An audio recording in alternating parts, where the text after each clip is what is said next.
100 கொலைகள் நடந்திருக்கின்றனர். பெண்களுக்கு எதிரான குற்றங்கள் 44,000 குற்றங்கள், போக்சோ வழக்குகள் 27,000 போக்சோ வழக்குகள். இதுக்கெல்லாம் காரணம் மதுக்கடைகள், மணமகிழ் மன்றங்கள். அதாவது 4700 டாஸ்மாக் கடைகள் இருக்கிறது, ஆனால் 1500 மணமகிழ் மன்றங்கள் இருக்கிறது. 20,000 சந்து கடைகள் இருக்கிறது ஒரு பக்கம்.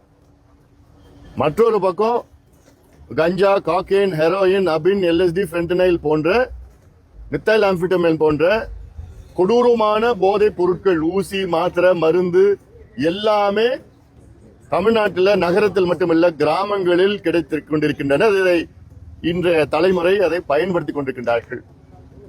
காரணம் முதலமைச்சர் அவர்கள். அவர் முதலமைச்சர் அன்றாடம் விளம்பரம் படுத்திக்கிட்டு விளம்பர படங்களை நடித்துக் கொண்டிருக்கின்றார். அவ்வளவுதான். அன்றாடம் பார்த்தா அவர் விளம்பர படத்தில் நடிச்சிட்டு இருக்கிறார். தமிழ்நாடு ஒளிர்கிறது, மிளிர்கிறது எல்லாம் சும்மா கதை விட்டுட்டு. ஆனா இந்த பக்கம் சின்ன சின்ன சிறுமிகள் கொடூரமான முறையில பாலியல் வன்கொடுமைகள். அதை பத்தி முதலமைச்சர், ஏன்னா காவல்துறை முதலமைச்சர் கீழே தான் இயங்கிட்டு இருக்கு. அது இயங்கிட்டு இருக்க அது வேற விஷயம். முதலமைச்சர் முதல்ல இயங்கிட்டு இருக்காருன்னு அது வேற கேள்விக்குறி. வெறும் பேட்டி கொடுத்துக்கிட்டு விளம்பரம் கொடுத்துக்கிட்டு விளம்பர படத்தில் நினைச்சிட்டு இருக்கிறாரு. அதனால மக்கள் மிகுந்த கோபத்தில் இருக்கின்றார்கள். ஒவ்வொரு தரப்பும் போராடிட்டு இருக்கிறாங்க.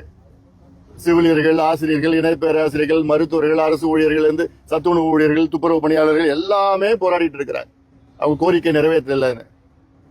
இப்படி தினம் கொலை. நேற்று மானாமதுரையில் ஒரு 2 கொலை நடக்குது, திருப்பூர்ல 2 கொலை நடக்குது, கும்மிடி பூண்டியில கொலை நடக்குது. எல்லாம் கொலை. என்ன காரணம்? இவங்க மதுக்கடை, டாஸ்மாக் கடை, மணமகிழ் மன்றம், சந்து கடை. இந்த பக்கம் மது, கஞ்சா, காக்கேன் போன்ற போதைப் பொருட்கள். அதனால இதை நிச்சயமாக பெண்கள் மன்னிக்க மாட்டார்கள், குடும்பங்கள் மன்னிக்காது. ஒரு நிலையற்ற ஒரு சூழல், திறமையற்ற ஒரு அரசாங்கம், கடன் தொல்லையால் தவிர்த்து கொண்டிருக்கின்ற தமிழ்நாடு. இன்னைக்கு இந்தியாவிலே அதிக கடன் வாங்குற மாநிலம் தமிழ்நாடு தான். இந்தியாவிலே அதிக வட்டி கட்டி கொண்டிருக்கிற மாநிலம் தமிழ்நாடு. ஆனா கடனை வாங்கி என்ன பண்ணீங்க? சென்னையில ஒரு பிளைஓவர் கட்டினாங்க, மத்திய கைலாஷ் பிளைஓவர் கட்டி 2 நாள்ல பார்த்தா 100 இடத்துல மேடு பள்ளமா ரொம்ப மோசமா இருக்கு. அதே மாதிரி ரைட் ஆங்கிள் 90 டிகிரிஸ்ல பிளைஓவர் யாராவது கட்டுவாங்களா? அதுவும் ஐஐடிக்கு எதிர்க்க. அந்த ஐஐடி வச்சுக்கிட்டே அந்த விசாரணை நடத்தணும். யார் கட்டினா, எப்படி கட்டினா, அவங்கள பிளாக் லிஸ்ட் பண்ணி யார் இது அனுமதி கொடுத்தா அவங்க மேல நடவடிக்கை எடுங்க. நான் சொன்னதுக்கு பிறகு அதுக்கு மேல பிளைஓவர் இப்பதான் கட்டினாங்க கான்கிரீட்ல. 2 நாள் பிறகு அது மேல தார் போட்டு பூசுறாங்க. கேடு கட்ட ஒரு அரசாங்கம். யாராவது ஒரு கான்கிரீட் பிளைஓவர் போட்டுட்டு அதுக்கு 2 நாள் பிறகு தார் மேல போட்டு பூசுவாங்களா, மூடுவாங்களா? அப்ப என்ன தரமற்ற ஒரு பிளைஓவர் கட்டினீங்கல்ல, அப்ப என்ன நடவடிக்கை எடுத்தீங்க நீங்க? எல்லாத்துலயும் லஞ்சம், ஊழல், கொள்ள அடிச்சுக்கிட்டு அந்த பணத்தை வச்சுக்கிட்டு ஏதோ தேர்தல கொடுத்துட்டு வெற்றி பெறலான்னு அந்த கனவுல இருக்கிறார்.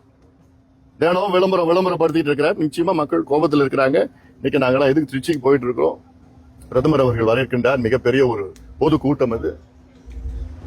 எங்கள் கூட்டணி அனைத்து இந்திய அண்ணா திராவிட முன்னேற்ற கழகம் தலைமையிலான தேசிய ஜனநாயக கூட்டணி மிகப்பெரிய வெற்றி பெறும். அந்த தேர்தலில் குறைந்தது நாங்கள் 200 தொகுதிகளில் நாங்கள் வெற்றி பெறுவோம். இது உறுதி.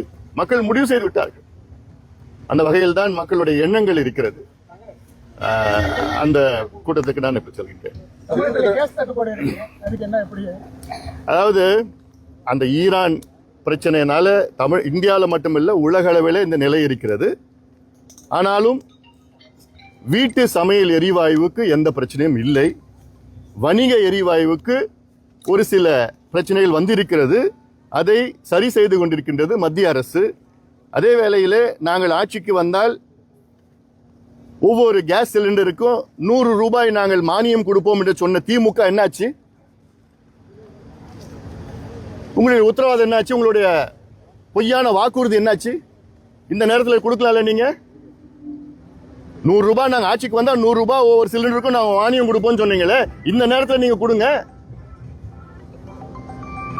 நிச்சயமா இந்த பிரச்சனை இது அசாதாரண ஒரு பிரச்சனை இப்ப சூழல் இருக்கிறது. உலக அளவில் போர் நடந்து கொண்டிருக்கிறது. உலக அளவில் அத்துணை நாடுகளும் பாதிக்கப்பட்டிருக்கிறது. ஆனாலும் வீட்டு சமையல் எரிவாயுவுக்கு எந்த பிரச்சனை இல்லை, டொமஸ்டிக் சிலிண்டருக்கு எந்த பிரச்சனையும் இல்லை. வணிக ரீதியில் கமர்ஷியல் சிலிண்டருக்கு தான் விலை அதிகப்படுத்தியிருக்கோம். ஆனாலும் ஒரு சில நாட்களில் அது குறையும். நாங்கள் அழுத்தம் கொடுத்து தான் இருக்கிறோம், பேசிட்டு தான் இருக்கிறோம். இது ஏதோ தமிழ்நாட்டு மட்டும் பிரச்சனை மட்டும் கிடையாது. இது இந்தியா முழுவதும் உலகம் முழுவதும் இருக்கின்ற பிரச்சனை அது. சார், உத்தரப்பிரதேச உயிர்கொல்லி சிகிச்சை, அதாவது ஒரு மூளை சலவை இதாக இறந்து இது சார், அது வந்து பண்ணலாம்னு மனு கொடுத்துருக்காங்க. உச்சநீதிமன்றம் தீர்ப்பு வழங்கியிருக்க கொடுக்கலாம்னு சொல்லி அதை பற்றி. அதாவது முதல் முறையாக உச்சநீதிமன்றம் ஒரு தீர்ப்பு வழங்கியிருக்கிறது. இந்தியாவில் அப்படி ஒரு சட்டம் கிடையாது. இந்தியா மட்டும் இல்ல, பல நாடுகளில் அப்படி சட்டம் கிடையாது. அது வந்து அது மனிதாபிமான அடிப்படையில் உச்சநீதிமன்றம் அதை தீர்ப்பு வழங்கியிருக்கிறது. அந்த தீர்ப்பை நாங்கள் பரிசீலனை பிறகுதான் நாங்கள் என்ன கருத்தை சொல்ல முடியும். ஆனாலும் இது மனிதாபிமான அடிப்படையில் கொடுத்தது, அதை வந்து உச்சநீதிமன்றம் கொடுத்திருக்கிறது. சரி, நன்றி.